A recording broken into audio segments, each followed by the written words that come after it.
I want to welcome Prime Minister Tsvangirai to the Oval Office. He and his delegation have been meeting with my team throughout the day. I obviously have extraordinary admiration for the courage, the tenacity that the Prime Minister has shown in navigating through some very difficult political times in Zimbabwe. There was a time when Zimbabwe was the breadbasket of Africa and continues to have enormous potential. It has gone through a very dark and difficult period politically. The President Mugabe, I think I've made my views clear, has not acted oftentimes in the best interests of the Zimbabwean people, and has been resistant to the kinds of democratic changes that need to take place.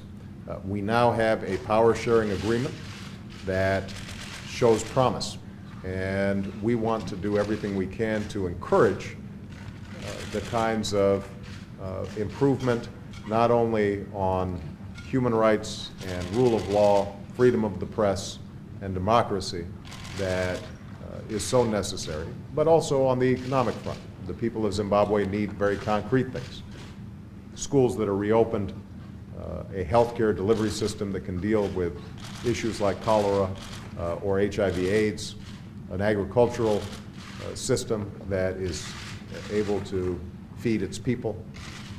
And on all these fronts, I think the Prime Minister is committed to significant concrete improvement in the day-to-day lives of the people of Zimbabwe.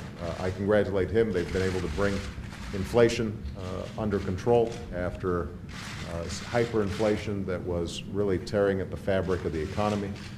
We're starting to see slowly some improvements in capacity, industrial capacity there. So overall, in a very difficult circumstance, we've seen progress from the Prime Minister. We are grateful to him. We want to encourage him to continue to make progress. The United States is a friend to the people of Zimbabwe. I've committed $73 million in assistance to Zimbabwe.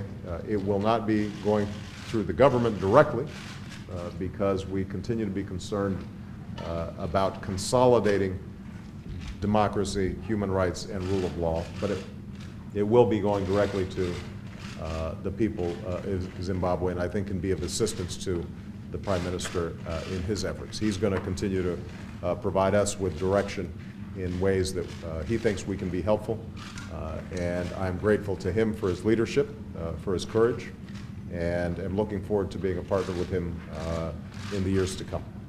Mr. Prime Minister. Thank you. Thank you very much, Mr. President. I would like to take this opportunity to thank you for receiving us.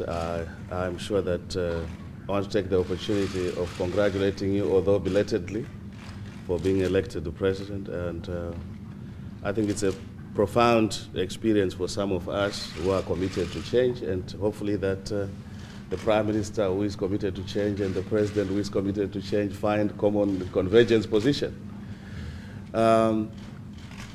I've been explaining to the President that Zimbabwe is coming out of a political conflict and economic collapse or decay, and that the new political dispensation we have crafted is an attempt to arrest this decay, but also mindful of the fact that it is a journey.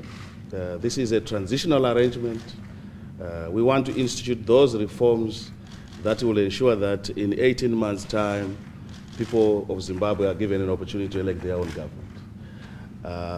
Yes, there have been a lot of progress, or progress made by the transitional government, but there are also problems.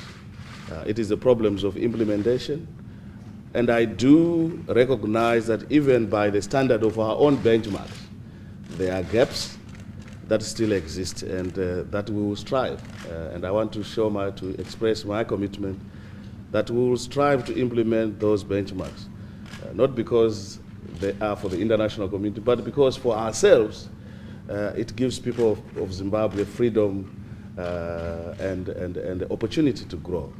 I want to say, lastly, I want to thank you for that demonstrable leadership in assisting the people of Zimbabwe, and I want to take the opportunity to thank the humanitarian support at the West we have experienced over the years, and the continued expression of support. And of course, we continue to engage in ensuring that that support consolidates the process towards democratic change rather than strengthens a reverse and defend of the status quo. Thank you very much, Mr. President. Thank you so much. Thank you very much. Appreciate it. Thank you, everybody. Have a great weekend.